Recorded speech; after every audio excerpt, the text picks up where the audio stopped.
It began with a jarring 911 call, the kind that chills even the most seasoned investigators. In the dead of night, a frantic teenage girl's voice whispered through the static, her terror barely contained. "They're in the candy room. Mom's not moving. The red sprinkles. It's not sprinkles."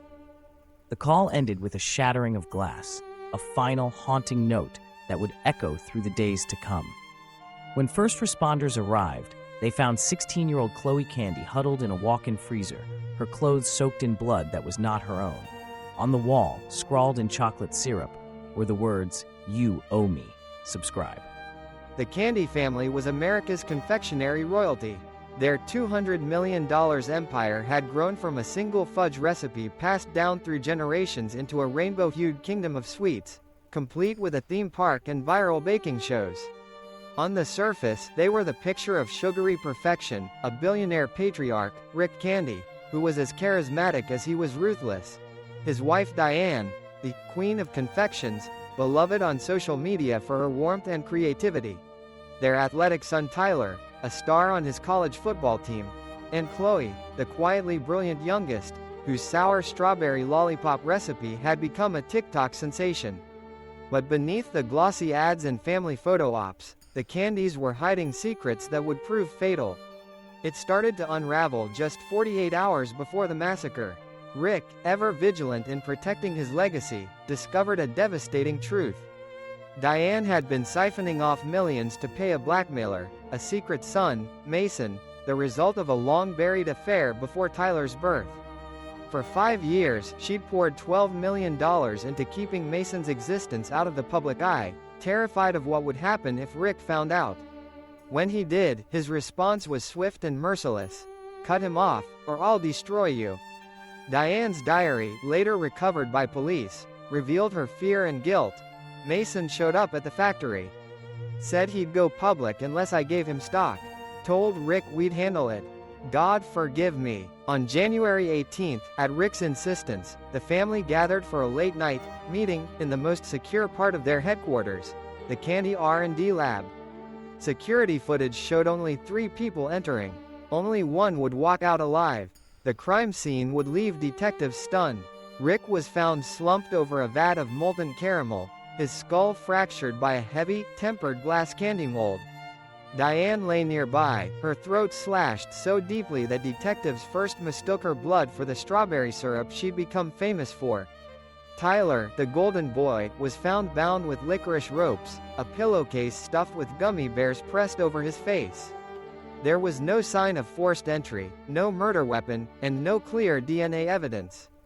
Just that chilling chocolate message, smeared across the pristine white tiles. Detective Ruiz, leading the investigation, was immediately struck by the oddities. Why write the threat after the murders? And why use syrup? He wondered aloud. It wasn't until a forensic technician noted that the syrup's unique pH matched Diane's signature recipe, a detail known only to family and a select few, that the pieces began to shift. The list of suspects grew: Mason, the secret son with a motive as old as time; Tyler's ex-girlfriend, a rival exec with a grudge; even Rick's longtime business partner, who stood to gain from the family's downfall. But the biggest question mark was Chloe herself. Chloe's alibi was shaky. She claimed to have been asleep in her suite, but security logs revealed her keycard had accessed the lab twice that night. When confronted, her explanation was simple: "I went to get water. The door was locked. I heard screaming, then silence." Yet, under her fingernails, forensic teams found traces of Mason's DNA. For weeks, the case stalled. Public speculation ran wild. Was Chloe a victim or a perpetrator? Was Mason the mastermind or just a pawn? The answer came in the most unexpected form: a single gummy bear. Forensic scientist Dr. Aris, re-examining evidence, noticed one gummy bear from Tyler's pillowcase glowed under UV light. It wasn't from the factory's standard batch, but from Chloe's personal stash, the same kind she only shared with Mason. Security footage, reviewed frame by frame, finally revealed the truth. At 11:07 p.m., Chloe entered the lab carrying a tray of new samples. 5 minutes later, during the window in which the murders occurred, A reflection in a glass candy jar captured Mason's face as he grabbed a heavy mold from the rack. The evidence was damning. Mason's confession filled in the blanks. Diane had agreed to give him 10% of the company stock, but Rick, furious and armed, confronted them. In the chaos, Mason lashed out, using the nearest object, a tempered glass mold, as a weapon. Chloe, hearing the commotion, entered the lab and tried to intervene. She fought Mason, scratching his face, but arrived too late to save her mother. The chocolate message, Mason later explained, was his final taunt: "You owe me my birthright." Chloe's actions in the aftermath, wiping the chocolate message, hiding the mold in the freezer, lying to detectives, were not those of a killer, but of a desperate sister trying to shield what was left of her family. In court, the jury was moved by forensic proof. The chocolate smear on Chloe's sleeve contained both Rick's blood and Mason's sweat, evidence that she had tried to save her father during the attack. Mason was sentenced to life without parole. Chloe, charged with evidence tampering, was acquitted. Her words to Mason in court were cold, hard, and unforgettable. "You wanted to be a candy? Now you'll rot with us." In the aftermath, the candy empire collapsed.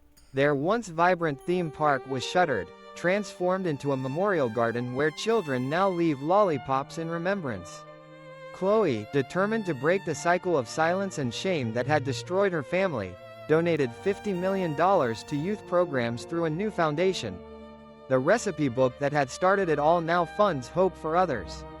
The chocolate message that started it all remains, preserved in Evidence Room 7, a stark warning of what happens when secrets fester and silence reigns. In the end, the real tragedy wasn't just the violence, but the years of shame and pride that allowed it to take root. The lesson is plain: even the sweetest facades can hide the bitterest truths. Next time you unwrap a piece of candy, ask yourself, what's the real cost of this sweetness? For the candies, it was everything. And for Chloe, the only way forward was to choose healing over revenge, and to let the darkness end with her. The Candy Family Massacre 2024, True Crime Documentary. Thank you for subscribing.